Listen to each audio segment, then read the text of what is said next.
So yeah, and good morning everybody. Thank you Art Fair Philippines for helping us share something about ourselves. So first of all, I'm Tito Jopet from Crypto Art PH. So yeah, I've been doing this for quite some time. I think more than 2 years since this whole shebang happened. So for now, we would like to tell something about our journey. I hope later on, if you have question, please let us know. But for now, I'll just ask, let them introduce themselves first. So each artist. So ladies first. so, so can you tell something about yourself and yung art process mo ngayon? Ayan. Hello, everyone. Good morning. Nice to see you all, and thank you for spending your Saturday with us.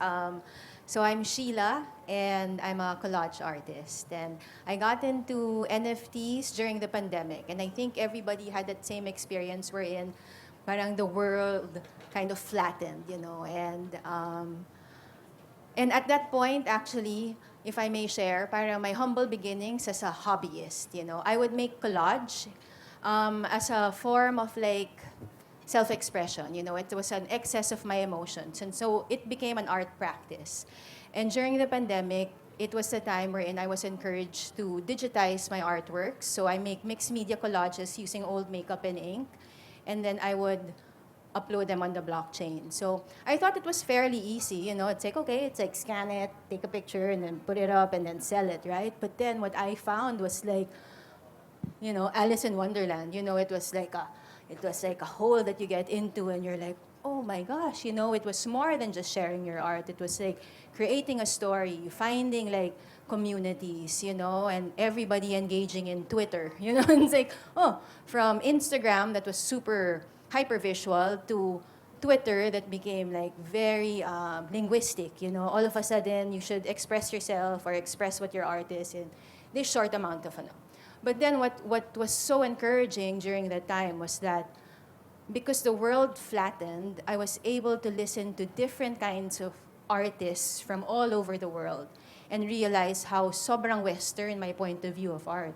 All of a sudden, we're like in Twitter spaces and we're listening to someone from Zimbabwe, or like Africa, and we're scrolling through their feed while they're talking about their work. Or a Russian artist, or like from what was this? Ukraine. It's like sobrang galing how as a hobbyist, as like a late bloomer, I'm in my 40s and like really trying to learn a new technology. Parang, oh, this is just too young for me. Parang no, but there was still like that kind of like artistic movement that I wanted to participate in, and I think that kind of like marks my entry to like art fair. Na parang, oh my gosh, like I can't believe that I'm sharing the stage with these awesome like artists or like who are really trying to put together an artistic movement or put together the Philippines on the map or on the global map. And super amazing, and I'm really humbled to be like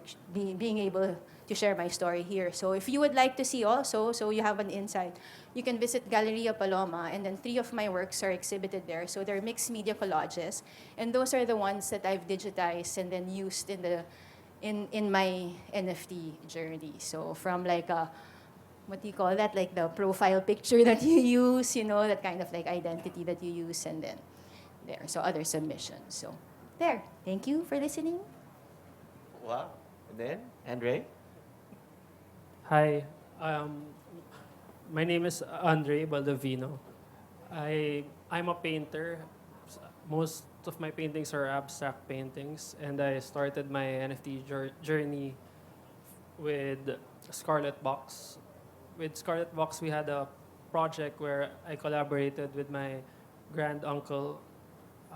We fused paintings together. I fused my painting with his painting to create a unique composition, and I made around 300 plus different compositions.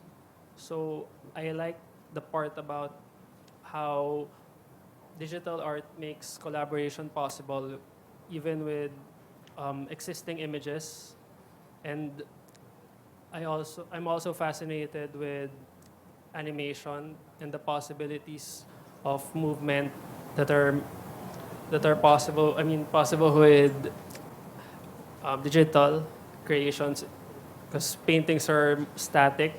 So I'm exploring that, and right now I'm active with Crypto Art PH with Tito Jopet and some other great artists like the people here. And I am minting now at Tezos blockchain.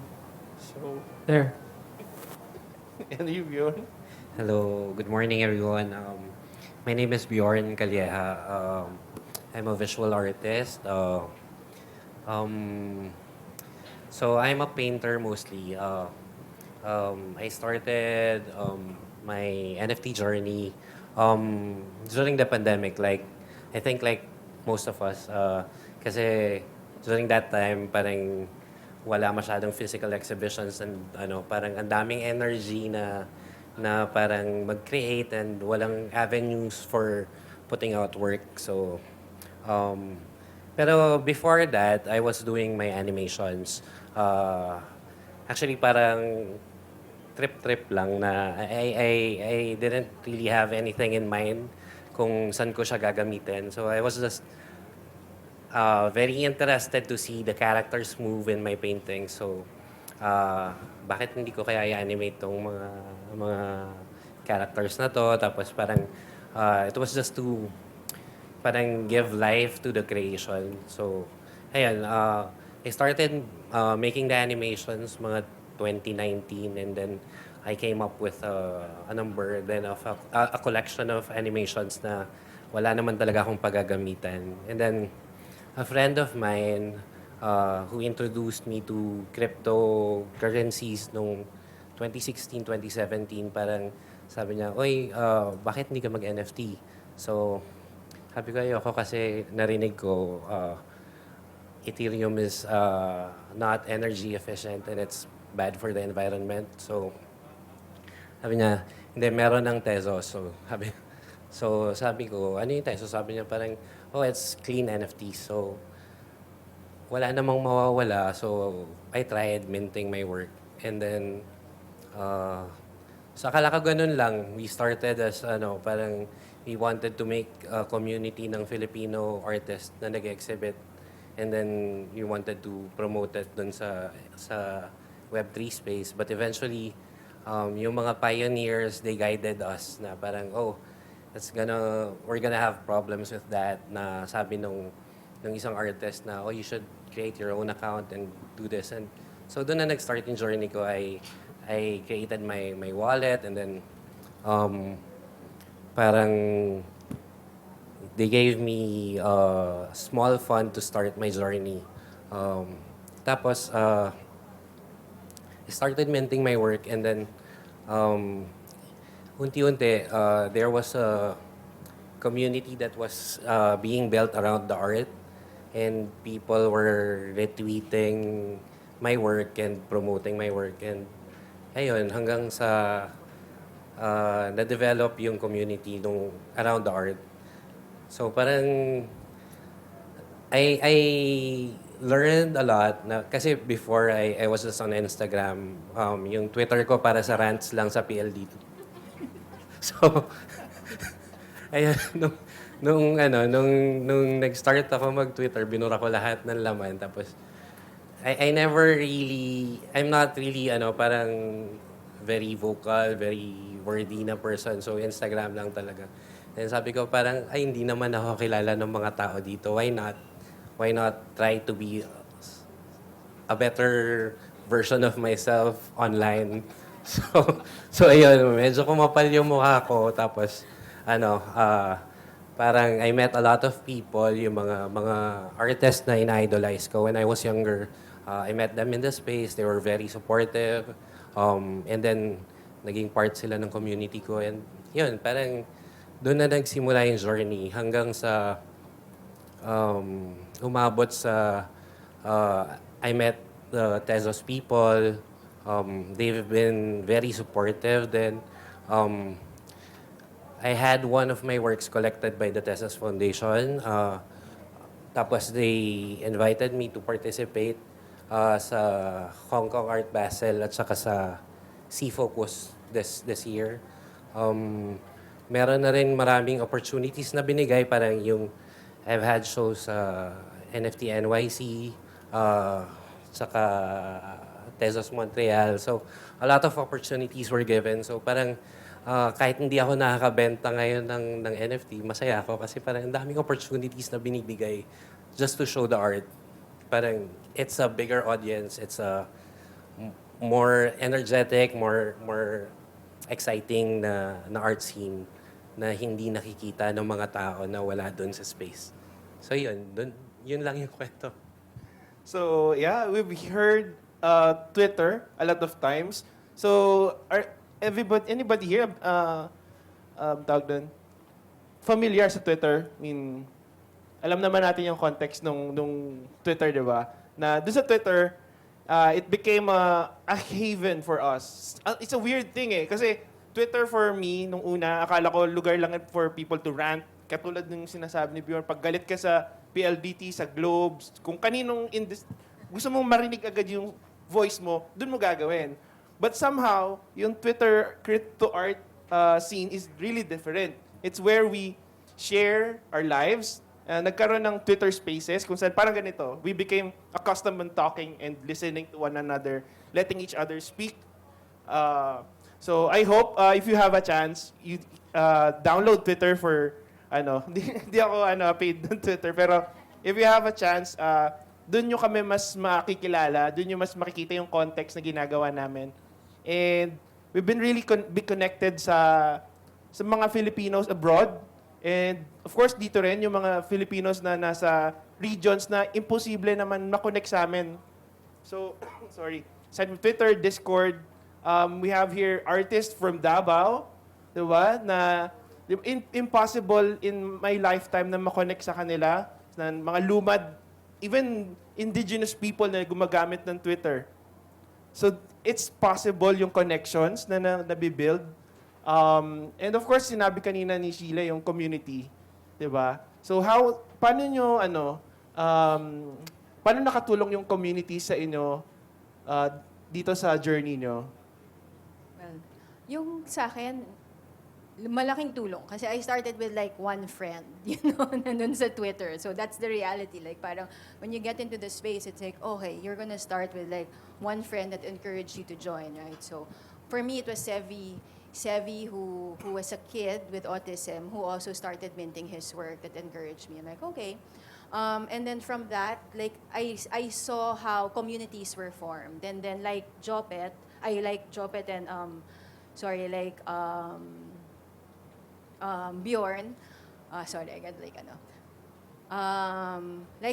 Bjorn, I was looking for like clean NFTs. Parang at a certain point, everyone was jumping into the Ethereum blockchain, which was like, I think as an artist, you can choose naman like how you're gonna participate in the scene. So for me, I really wanted it to be educational, and I also wanted it to be like, parang aligned with my values, which was like, okay, I would prefer. It's not about just like the money of like it being like a cash cow, because the tech industry had the money to like buy art, and it's superfluous art, it's like you take a screenshot and you can own it, right? But all of a sudden they're introducing the concept of digital ownership. So these are the new things that were or the new language that was being introduced at that point. So parang I'm like, oh, okay, I like that, I like being like intellectually challenged. So sige, pasok, and then at the same time, at the other end of it, it's really also super like raw, like people ranting and people like really just,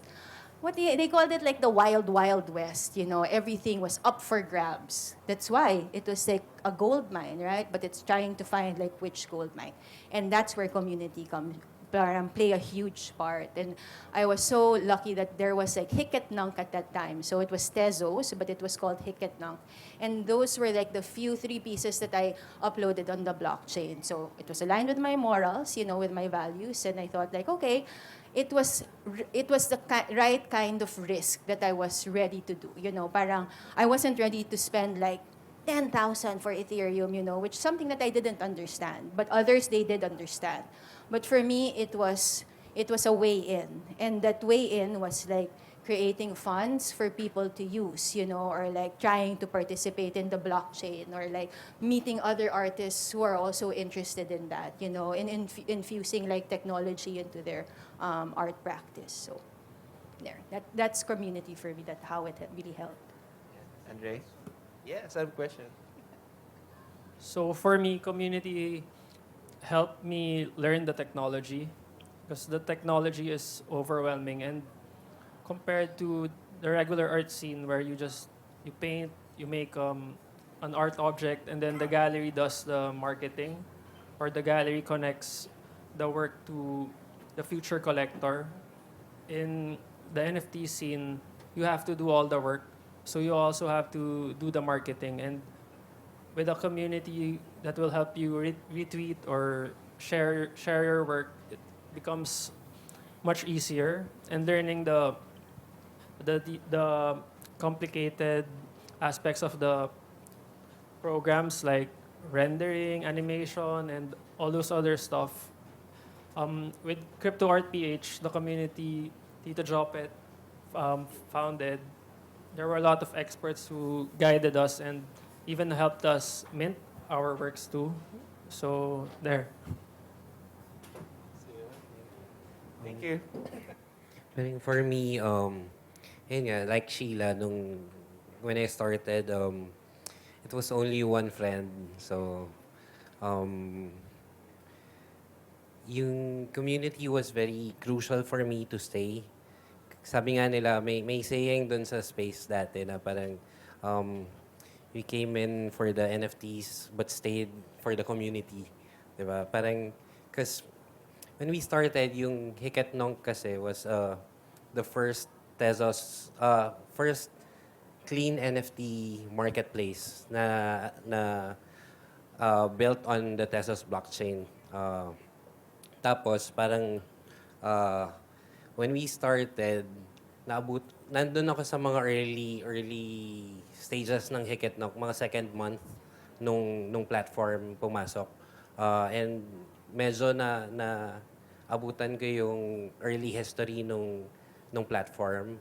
A lot of, kasi yung digital art, computer-based art, and generative art, nag-exist na siya even in the 50s, di ba? Pero there's no platform to market or to exhibit these works. Ngayon, parang yung mga artists, hesitant silang pumasok sa Ethereum because as artists, parang we feel responsible for the parang moral na obligations namin. Like yun, kung we're after the money, madaling pumasok sa Ethereum, madaling gumawa ng pera, but dahil we just want to share our art, yun, parang ang daming artists na they chose to mint their works sa Hiketnok na platform. So naging parang yung Hiketnok naging marketplace or platform siya for artists. Maraming exhibiting artists, mga well-known artists na digital na nag-start mag-mint doon. Kaya sabi ko, ang dami kong na-meet na idol ko. So, ayun, hanggang sa yung kwento ng Hiketnok medyo interesting kasi yung founder niya at one point parang he gave up the site, parang nagkaroon ng drama within the space na parang he shut down the Hiketnok website. Pero dahil nasa blockchain yung smart contract, na-revive ng community yung lahat ng artworks. So, binuo nila yung bagong site na teya.art, which was built by the community. So, meaning to say, parang yung value ng community, parang tayo yung may-ari nung platform. Hindi nagre-rely sa company, hindi nagre-rely sa galleries or sa kahit sino. Kami mismo yung nag-ooperate nung platform. And we help each other out. Like, for example, I did parang spoof na parody na parang PFP project, which I call Stupid Avatar Projects. Parang parang critique siya doon sa PFP craze nung panahon ng Bored Ape. So, wala naman akong alam sa tech side, hindi ako marunong mag-code. Wala rin akong alam dun sa blockchain talaga. Actually, yung work ko, yung animations ko are hand-painted using oil. So, hindi talaga... Ako yung nagre-represent ng humanity sa digital space. Parang ganun yung tingin ko. And then, I reached out to this friend that I met dun sa NFT space na taga-Australia. Sabi niya, oh, let's do a generative project with your stupid avatar. Kasi dati, nag-start ako, hand-drawn yung isa sa cellphone ko. Parang trip lang kasi. So, I drew faces on my phone sa notepad na app. Tapos minimint ko siya as parang PFP na spoof. So, tinulungan niya ako gumawa ng generative project. So, he reached out to me. Sabi niya, I like your project very much. If you want, we can make a generative version of the stupid avatar. So, ayun, nag-take off yung project. Naging okay naman siya. Medyo, nung una, satire lang siya na project. But eventually, parang within the project, kasi ang ginawa kong marketing, parang nang to-troll lang ako. So lahat ng questions, sinasagot ko ng yes. So puro yes sa Twitter. Tapos parang puro meme lang na photos. And then, ang daming sumakay. So, nagets nila yung humor. And then, sabi nila, why don't you make a Discord? So, we made the Discord. Tapos, pag pumasok ka sa Discord, puro yes lang din. So, somebody asks for, ano yung roadmap nyo? Ano yung plan nyo for the project? So, may gumawa ng 4-page PDF file na puro yes lang din. So, parang trip lang siya. And people were supportive of the humor. Parang, kasi anonymous pa ako nang ginawa ko siya. Tapos, ni-reveal ko na ako yung creator.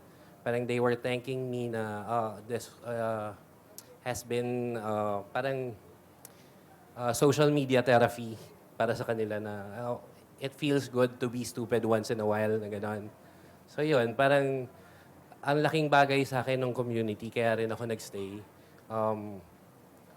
Kahit wala yung masyado yung market, hindi naman din kami malakas bumenta katulad nila Beeple or ng mga naha-hype na NFT artists.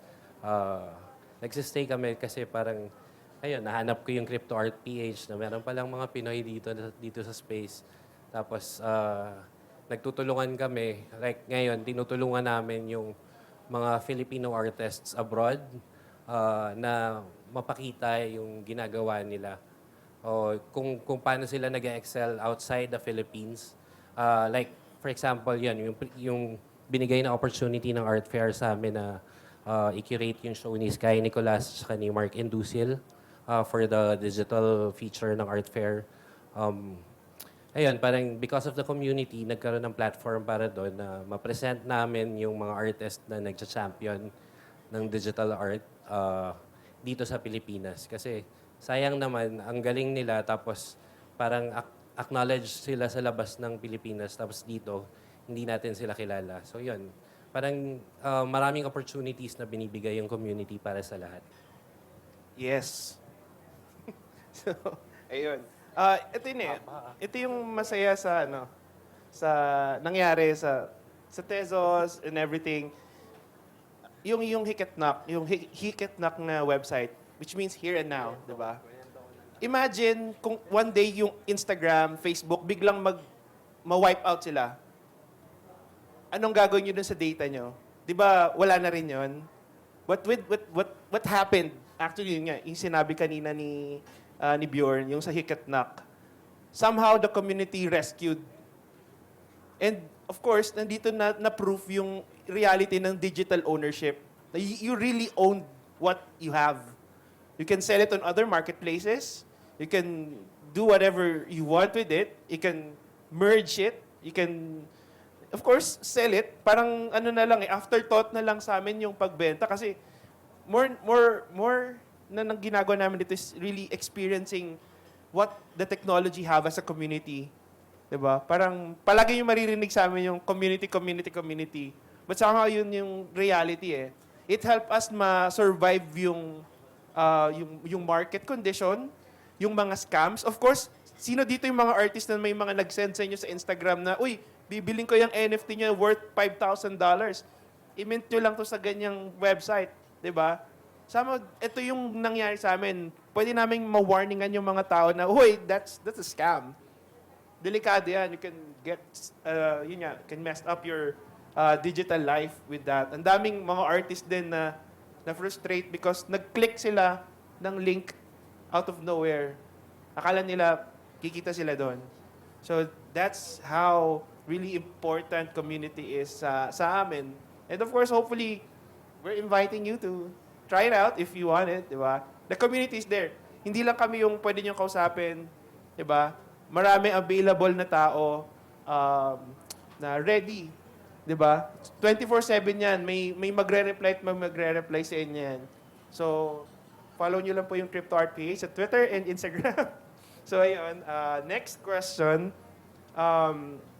Gaano nakatulong fully yung technology na to sa art practice nyo? Oh, for me, it really extended the life of my art, or of my art practice. I didn't realize how limited my art practice was. I was limited to the things that I had around me that was like old makeup and ink. And now that I was able to digitize it, and with the advent of like AI and AR, augmented reality, it like kind of pushes me also to think beyond like a piece of paper or a piece of canvas. They in the NFT space, or at least like they really talk about the creative economy, or like how we are able to tokenize like our art, right? Or like we are able to earn from that, and not to discount. Like of course we have like our principles and our ideals, but at the same token, we also need to survive as artists, and that's why it gives it like that viable way of like, is it possible? Is it possible to go beyond the scams and find real gold here? And that's the real question. And I think that's why art was needed in the crypto space, or in coins. It's because it's all about perceived value. Like what makes something valuable. It's when a group of people will say this is valuable. And that's why I love like participating here. It's not just like the tech that I add to my art. It's the kind of thinking that I have all of a sudden na parang, oh, these are just all the intersections of everything now, and that how individualized our experience of art is. Andre? So for me, digital art widens the possibilities when it comes to visual arts. In painting, you only have 2 dimensions. In sculpture, you have 3, so length, width, and height. With digital, you can add time. So once you add time, you can create movement, because there's like point A and then point B. So there's more possibilities, and you can also add sound. And I think adding sound creates a totally new experience. And you can add music, you can collaborate with other artists, other creators who aren't just painters. Even if you're a visual artist, you can collaborate with performance artists. And exploring that area with the sound and animation widens my practice. Thank you. Yeah. Paano nakatulong sa art practice? Yeah, how it helped my art practice. Parang, um, hindi ko siya tinitignan na separate practice. Parang yung pag-mint ng tokens. Kasi parang art pa rin siya eh. So, I look at it as an extension of my practice na something that bridges the gap between the physical and the digital. So, with the help of NFTs, parang of digital assets, I was able to have a platform for my files. Parang that I can that there's an opportunity na someone will collect the file, and then and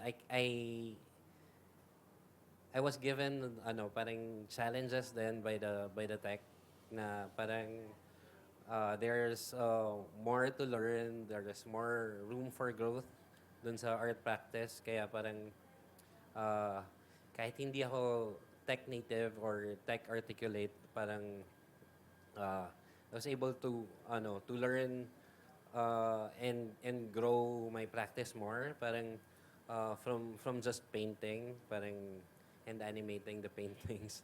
um Nagkaroon ako ng mga digitally painted na artworks, nagkaroon ako ng like the one I'm showing in Galleria Paloma sa same show with Sheila and Jopet. Parang I 3D scanned the sculpture. So I made a small sculpture na I 3D scanned with my phone. Tapos I minted the 3D file sa Tezos, and then interactive NFT siya. So parang it's another dimension to the work na parang tapos uh, parang pwede rin siyang maging authentication nung actual physical work. So yun yung marami pang opportunities na pwedeng i-offer yung technology. Like, for example, yung physical plus digital. Parang you can't own the physical without owning the digital. So the digital will serve as the certificate of authenticity. And then if the owner decides to sell, and the new owner asks me for the COA, I can tell the new owner to get the NFT from the previous owner. So nandun din yung provenance dun sa blockchain. So matitrace mo kung sino yung mga naging owners ng artwork. Na tingin ko po pwede ko rin i-apply sa paintings ko na baka in the next few years baka lahat ng paintings ko digital COAs na yung gagamitin ko, parang tokenized versions ng painting na parang kasama ng physical painting. And then, with the help of the blockchain, parang there's a trace kung saan na napunta yung artwork. But not necessarily kailangan bilhin ng crypto. Pwede namang local currency, and then i-transfer lang yung file. But ayun, tingin ko nagiging hindrance or nagiging barrier yung crypto, yung yung food sa yung fear, ano yan? Ano yung food? Fear, uncertainty, and doubt sa pagpasok sa NFTs. Pero if you look at it from the perspective of how can I use the technology, parang ang dami niyang opportunities and possibilities. Especially, pero we're still taking risks. Kasi hindi pa rin natin sure. Baka mawala rin siya. But yung risks and challenges and yung struggles kasama naman sa pag-grow natin as artists and as people, di ba? Parang, so yun, parang ang daming opportunities na pwede pang idagdag bukod dun sa art practice, bukod sa pag-grow ng art practice natin. Marami pang pwedeng real use case scenarios nung technology in the future na magagamit natin for tracing the provenance, for distributing, kunyari video art, kunyari may video art, tapos 10 editions. Instead of giving away 10 USBs na baka ma-misplace o matapon o masira, you can mint the video sa blockchain and then just distribute the video art dun sa wallets ng mga collectors. So parang ganun, distribution, provenance, and art itself. Where do you get yung kanina pala, you talk about collaboration, 'di ba? Paano kayo nakapag-collaborate yun nga, ng great grand uncle mo? And sa inyo rin, you can discuss din, paano nangyari collaboration mo with somebody from abroad and everything. So, can you discuss about the collaborations? Yeah, kay Hoya. so, So yung collaboration, so since we own the rights to his estate, so we collaborated through Scarlet Box. It was their concept of combining two works to create a new image, a one-of-one image digitally, since I can't collaborate using an existing painting, but the image belongs to us, belongs to our family, and they um, wanted me to take part in this project to also create more owners, because right now works of masters aren't accessible. So the digital versions are more accessible because they're priced um, at a easier to buy and collect, and because we believe that if we run out of people who have access to these works, we're depriving the next generations, because some of those works are just in the houses of collectors. So we decided to create new images through collaboration, and since it's digital, it was possible for me to manipulate the image and confuse two paintings, an existing painting of mine with his painting. So I fused them, and then I erased the layers to reveal different areas of the composition, the new composition. So, so yun. And with other collaborations, maybe Jopet or Bjorn, Sheila. Ayun. Parang I did a lot of collaborations during the past ilang years na ba? 2021, 2020, almost 3 years. So ang dami ng artists na I met in the space na nakakollaborate ko na parang I haven't even met them in person. Parang we just talk online now. There's this project na we call Bad Acid Bunch. It's about drugs. But ayan, parang it's a trippy project na ano na parang I worked with an artist whose name is Zoot Ghost.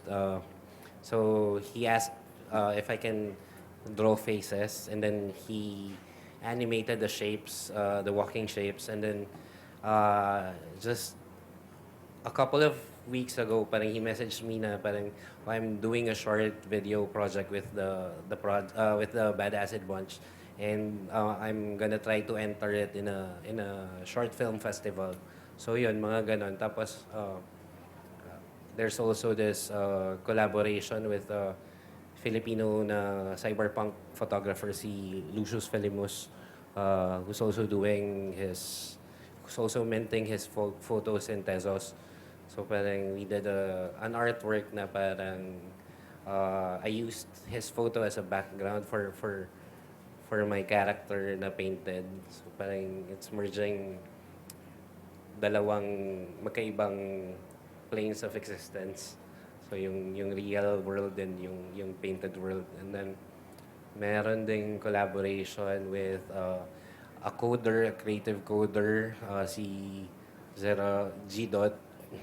So he asked me to parang paint parang limbs na he can do an interactive NFT na parang you can drag the characters across the screen. So parang ayun, parang ang dami kong nakitang possibilities with my work through collaborations na I never even imagined when I started, kasi yun nga, hindi naman ako marunong sa computer. So sila, yun yung language nila. So parang they helped me bridge or cross the possibilities of my art. So yun, parang yung openness ng collaboration. Plus, yung sinabi ni Tito Jopet na parang meron ng split contracts sa marketplace na parang you can mint an artwork and then the sales will be distributed to the collaborators. Parang ganun. Hindi na kayo mag-aaway. Pati yung royalty split na rin. Ayun. That's one more thing. May royalties yung NFT. So, yung artist continues na nakukuha yung royalty every time the work gets sold. So, perpetual siya. That's the beauty of blockchain technology na it's available for everybody. But you just have to know where to look at, 'di ba? So, ano yung mga saan kayo nag-start mag-research? Diba? Ano yung mga reputable websites na unang-una niyong pinupuntahan to know about this technology? So, Oh, that's a good question. Hiketnang, ayun, that Tezos community that was very rich. Crypto Art Week Asia also organized like an educational series. So I think that's about mga 2020, 2021, wherein they were really, parang they have videos on it on YouTube, but they talked about cultural impact of NFTs, you know, or like, madaming topics. So varied topics like on art, on the economy, on blockchain technology, so all of those things. So Crypto Art Week Asia, if you can find them on YouTube also. They have recorded videos.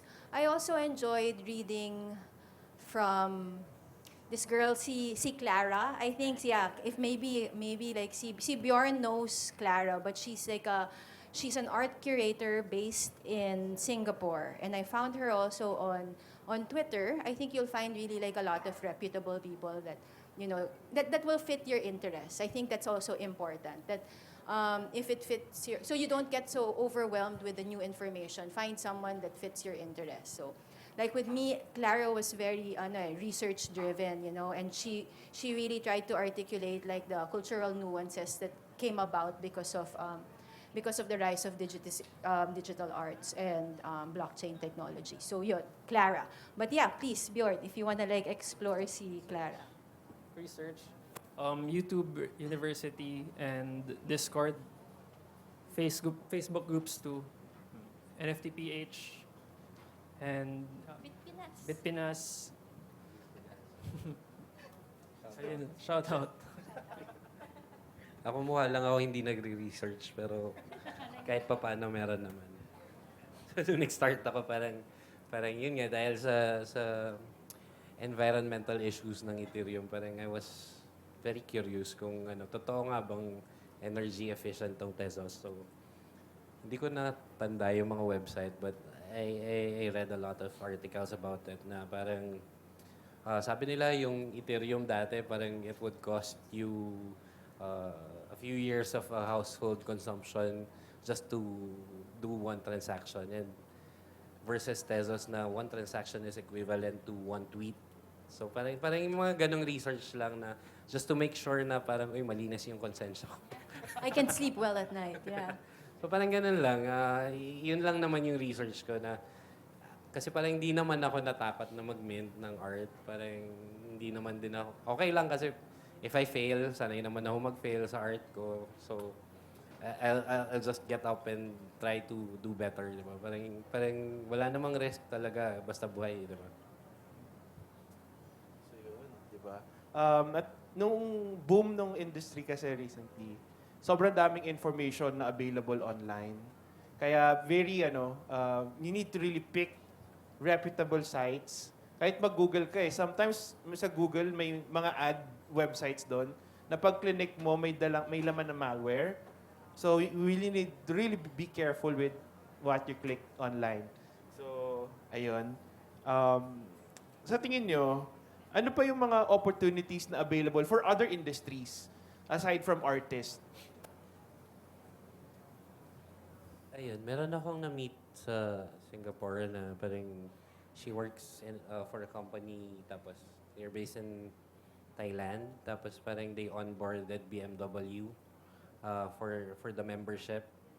So yung membership ng BMW is via NFTs na. So you just show your token na member ka, tapos they can authenticate it via the blockchain. So parang maraming opportunities.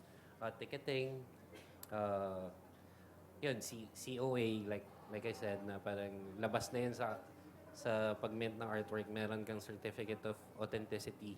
Hindi lang para sa art, pwede rin para sa Rolex mo o sa kung magiging legal yung titulo ng properties. So maraming opportunities na pwede kasi parang it's a ledger na parang records every transaction. Siguro just to add to what Bjorn said, when it comes to COAs, so right now we use paper to issue authenticity for paintings that are sometimes worth millions. And a big part of the financial value of a painting is really tied to its authenticity. Because if you have a fake painting, even if you can hold it, even if it's tangible, it's worthless if it's fake. And the way we verify the authenticity is through a piece of paper. And right now, we can even make deep fake videos of celebrities. So how much more would be easier to fake a piece of paper? And provenance, right now provenance is just word of mouth. There's no list, there's no records. But with NFT, the ownership is verifiable and recorded. There's also transparency. So things that are related to uh, provenance and COA, NFT can really improve our current system of doing things. And Bjorn also mentioned this, the resale rights, because artists are they deserve around 5% maybe of secondary sales of their artwork. So with NFT, it's possible to track this and enforce easier. So Yeah, I think for me, like they've touched on most of it na. So it's about creating systems, new systems, and like more efficient systems, transparent systems, and I think it also lends itself to, having to be able to build or moving forward into like a fairer or a equitable future using technology if we want to be super ideal. And and that goes into like government agencies, policy making, cultural building, creating of like soft power assets. So, these are like new things or, new words that are like coming into play. And they're not like specific industries, but I think it's like the integration of industries. And that's what like art and blockchain and technology and communities, like there's always still a human element to all these things. We get to decide. As an artist, I get to decide, right? Will I share my art or will I not? Will I continue being a hobbyist or will I take this risk? And this risk brings us here, and there's so much conversation and like really brave souls who are in front showing their face and saying, hey, there might be an opportunity. There are people behind the scenes working to make this work, for an equitable future, whether they're people from Cavite, from Mindanao, or preserving their heritage, So yun yung parang ang ganda because then art becomes sort of, again, transformative, and it becomes also at this point a unifier if we allow it to, It's like, it doesn't have to be ageist, na parang, it's too young, parang, it's too hip, it's only for the young group. No, it's like, art is that door that opens that discussion, whatever age you're in. So, but I think for the future, it's all about experience economy. So how, like, yesterday I was watching yung kay Andy Locsin talking about like how he designed the space and how like coming out of like the pandemic, it's like you're so rattled. And there were mixed reviews, people are saying na, parang ang gulo, I can't find my way through. And people didn't know that by design, you're not supposed to find your way through. You're supposed to get lost. And that's why these are like bubbles or immersive experiences in the fair, right? So parang, and that's what made me really think na parang, it's really beyond screens, Like, we can use screens, we can use pixels, we can use, like, man-made objects, bamboo, like, that's the experience of art now. So, yeah, so kudos to everyone who's here and, like, thank you. May add lang ako na parang pwedeng use case.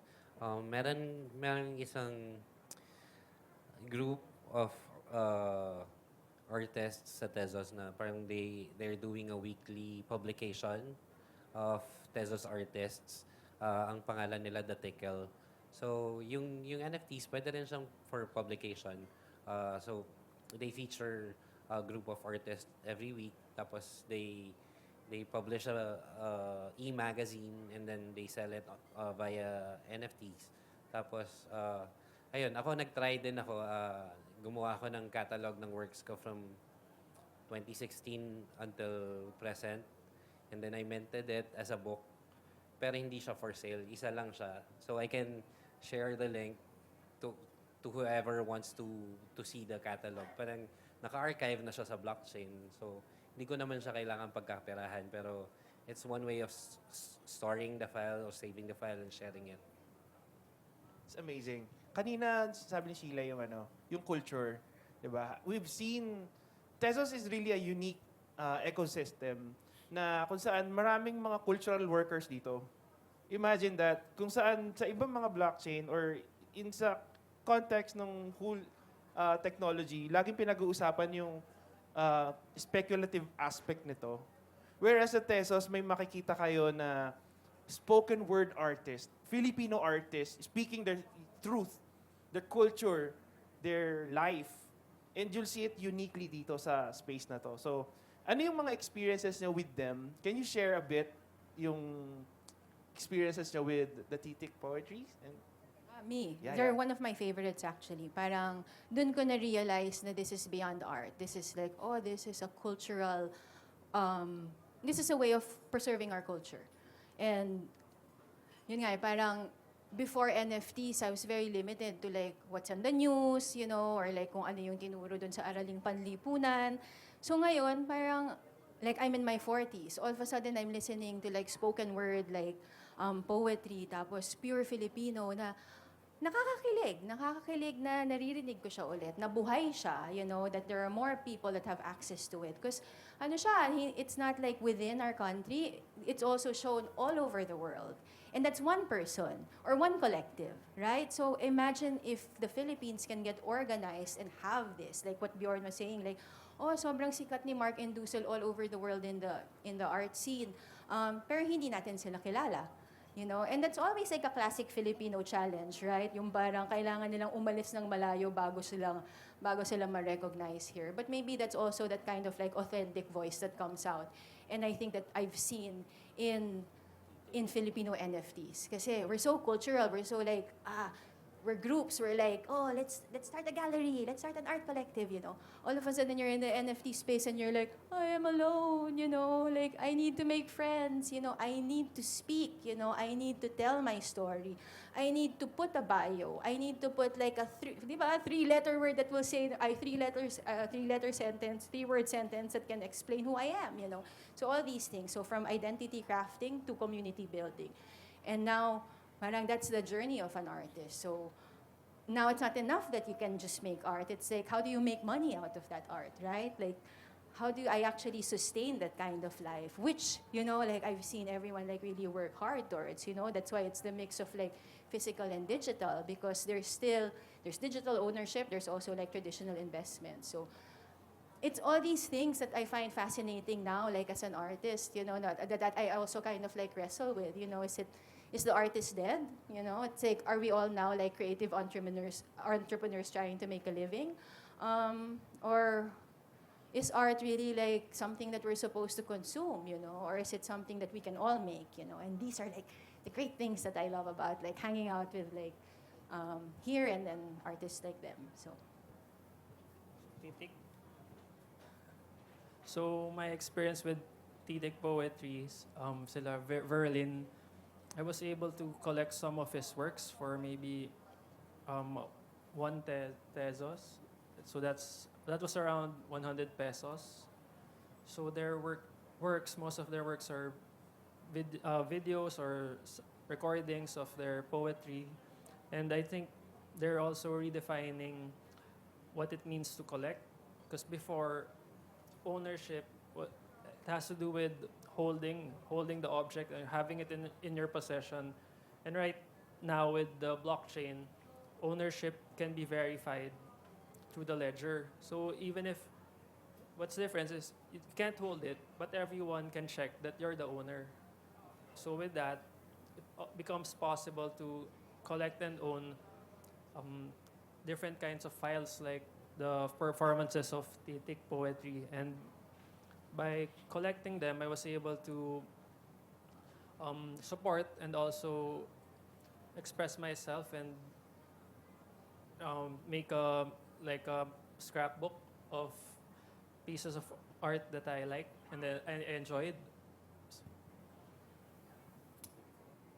And with static poetry, parang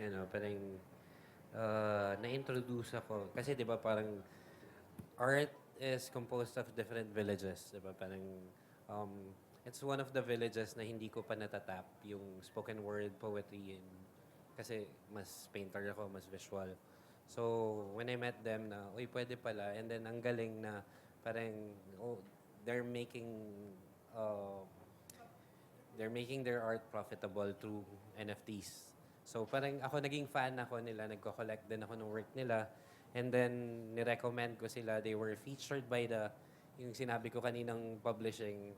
They also publish aside from the visual arts. Meron silang tickle literature. So meron din kasi sa NFT space na parang mga poets, mga literary artists. So na-feature din sila nung tickle sa isang issue nung publication nila. So, ngayon, happy ako for them na nabibigyan sila ng opportunity.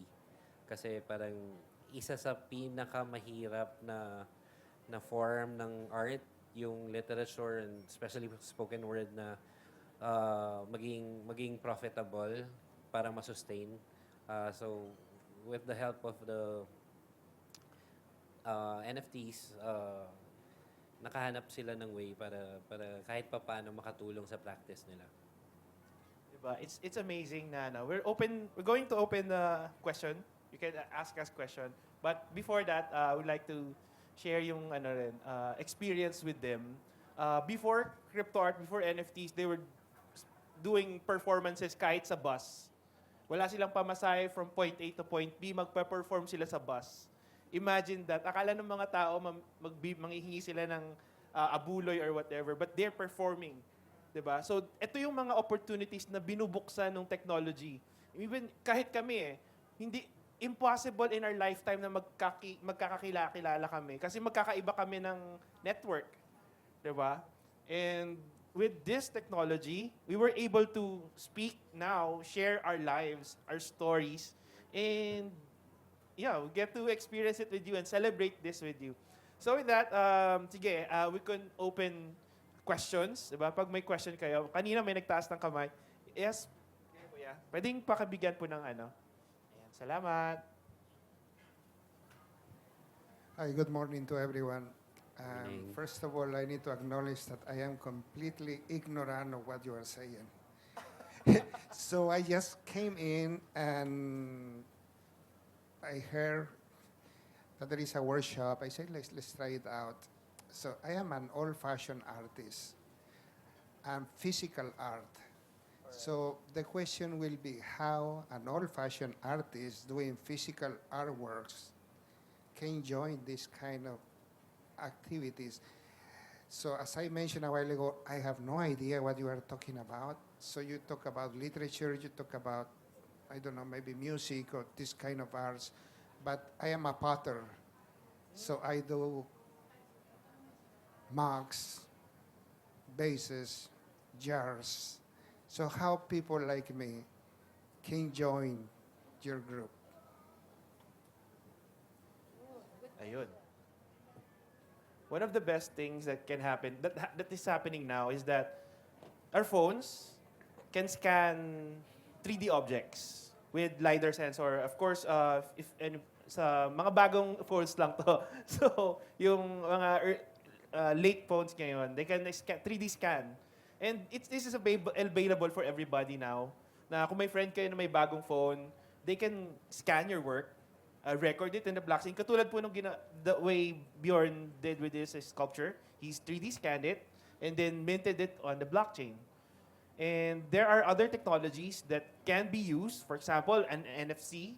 It's a microchip na where you can put it in your pottery, integrate it, and then your phone can scan it, and then that will link you to the page where that can verify that this is your work. This is, and you can transfer it from one place to another. Yun po. Can I try?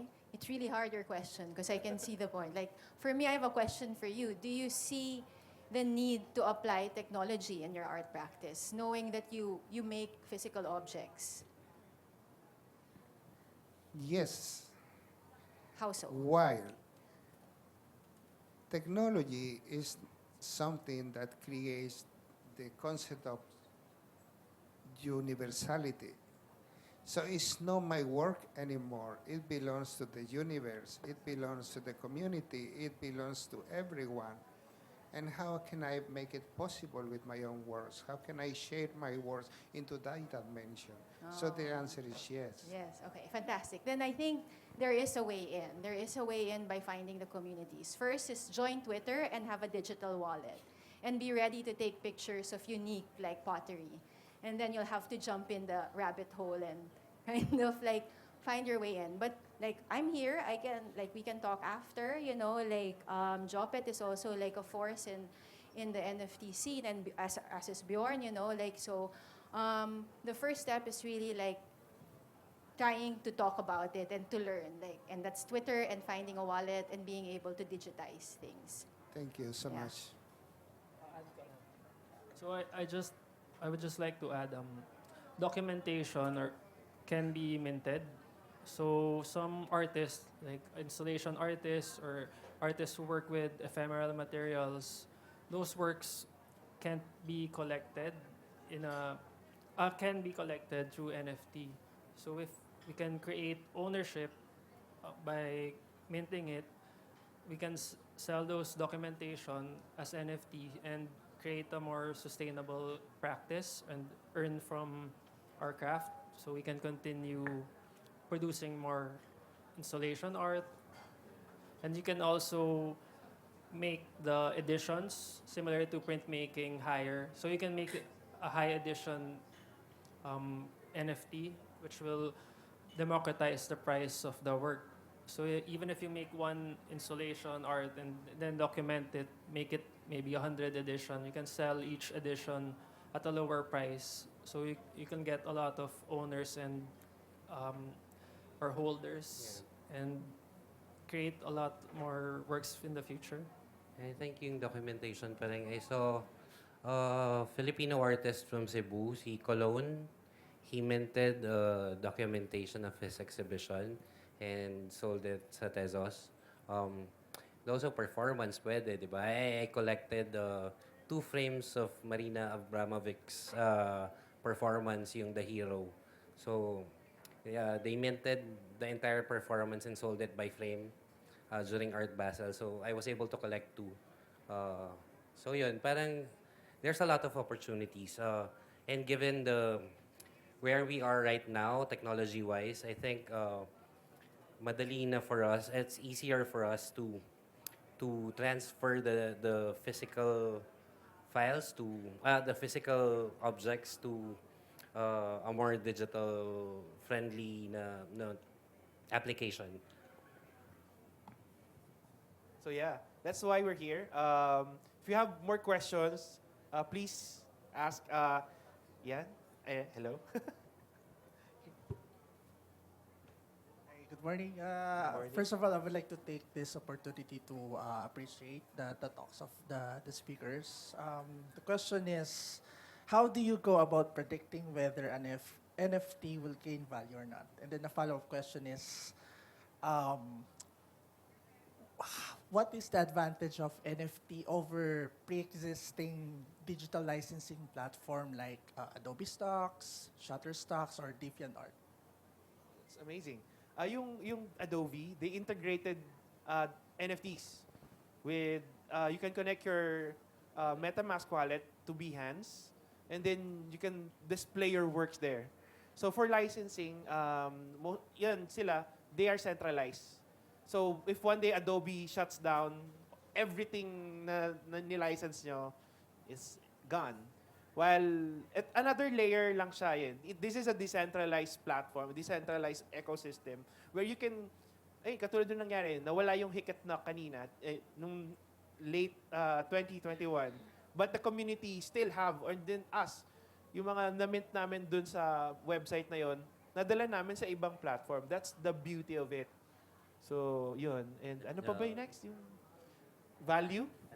Advantage? Alright. Go ahead, sila. Pwedeng paulit nung first part? So, Ay, sorry. Oo. The first question is, how do you predict whether an NFT will gain value or not? Value. How can you predict if an artwork gains value? Yung real artwork. If a Artwork, painting, yeah. for example, gains value, can you predict it? No, di ba? Oh, it's the same. It's still art. It's just in a different platform.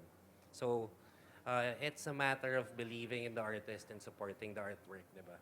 It's not about making money out of the painting that you're gonna buy. It's not about investing on an artwork and then selling it for profit. Diba? It's the same with NFTs. You look at it as an artwork on a different platform. I don't know. No, to be honest, like I really don't know like which ones will like sell. And I agree. You follow the artist. Like I joined NFTs because of the art. Like I love learning new practices. I love learning about different artists that are not like sikat, parang or not naman, parang it's not household name, like I think there's so much to learn from artists really trying to peddle for their art and that have like that's their bread and butter, or like how they'll really try to find a way to express themselves. So as much as I would like to say kung ano yung parang ano kaya yung lucre, I'd look at the artist and how where they've shown their work. I think it's the same thing. It's like what Bjorn said na you follow the career of the artist, or if you're into like mga PFPs or like investments, kasi may mga ganun din naman talaga, like they look at mga collectibles, so they're different. That's a different also sector of NFTs. So I think that defining those enclaves, like okay, for gaming, that's a different sector.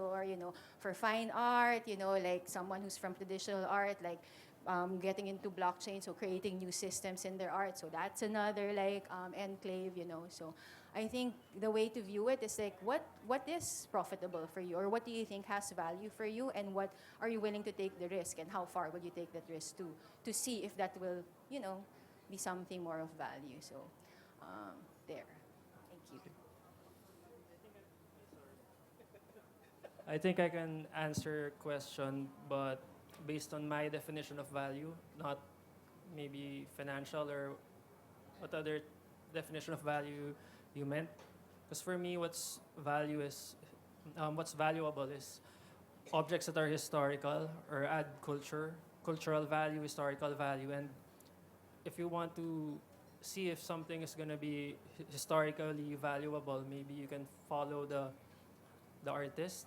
Is he producing more works? Is he doing something groundbreaking? Is he taking risks? Is he adding something new to the table?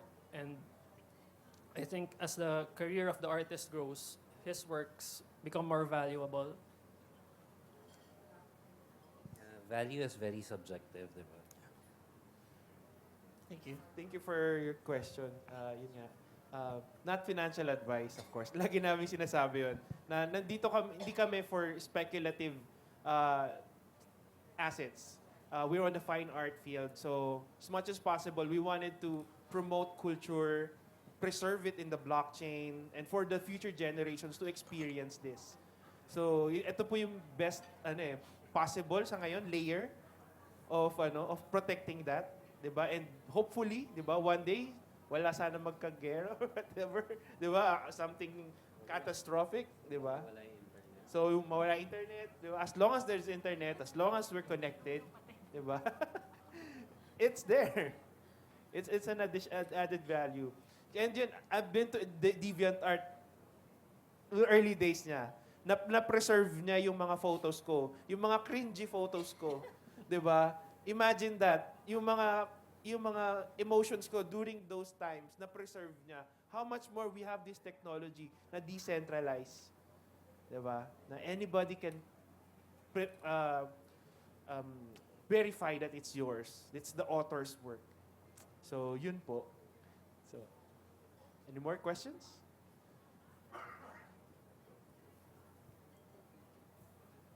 Yeah, go ahead. Hello, good afternoon. So, first of all, thank you for your sharing. I had the opportunity to be in Singapore for Singapore Art Week last month, where Tezos and Singapore Art Week also had a spotlight or focus on NFT art. So there were at least three core exhibitions, and Bjorn was part of one of those. So I found it a very enriching experience because for me it showed all a good glimpse of the opportunities that exist through NFTs because there was one collaboration between a visual artist and a musician where separate NFTs had their own individual music tracks, but when you play them all together, it performs or it's an entire song that comes together with separate NFTs.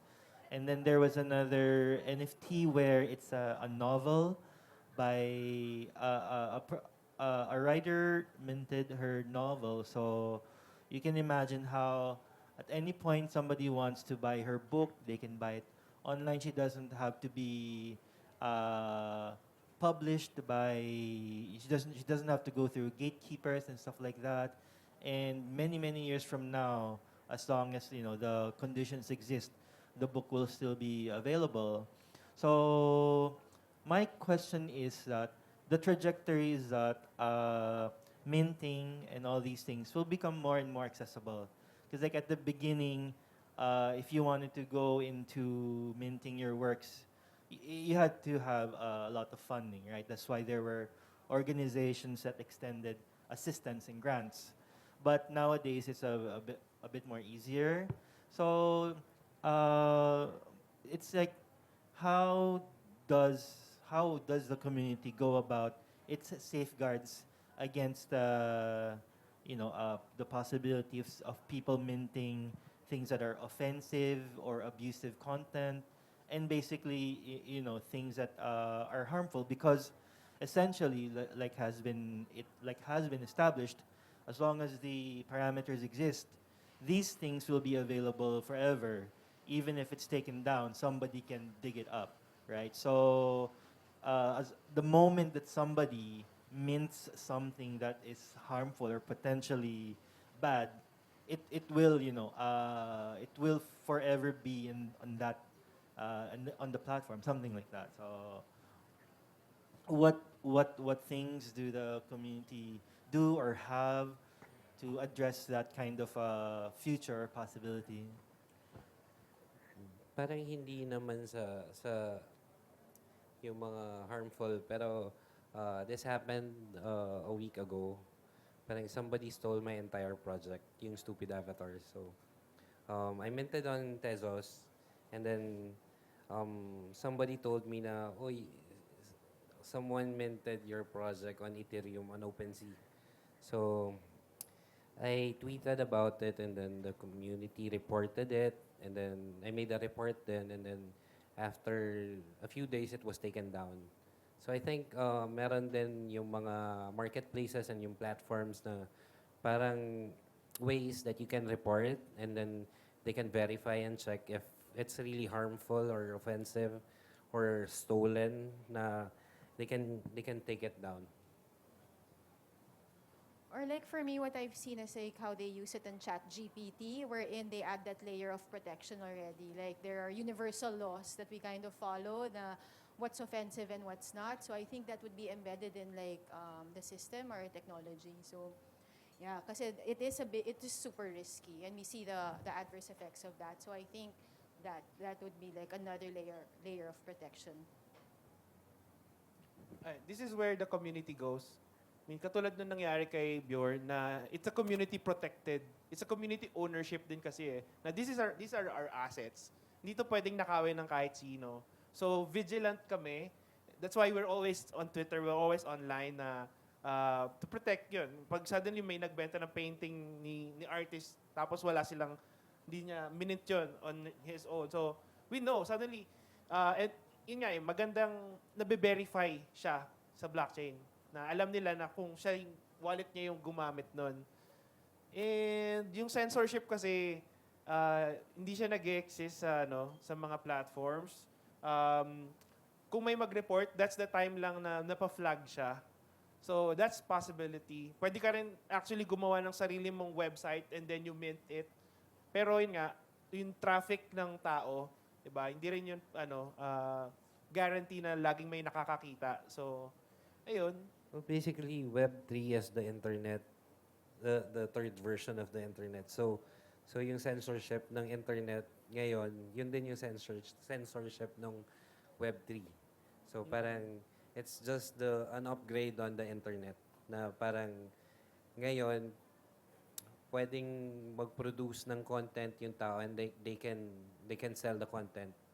Not unlike sa Web 2 na parang you need Instagram or TikTok or to make money out of your content. So ngayon po pwedeng ikaw na yung magbenta ng content mo. So same lang din yung censorship siguro. So yun, maraming salamat Art Fair Philippines for hosting us, and of course Tezos for believing in us. And thank you for your time. Thank you everyone for Thank you your so much. time. Thank you. Ayun.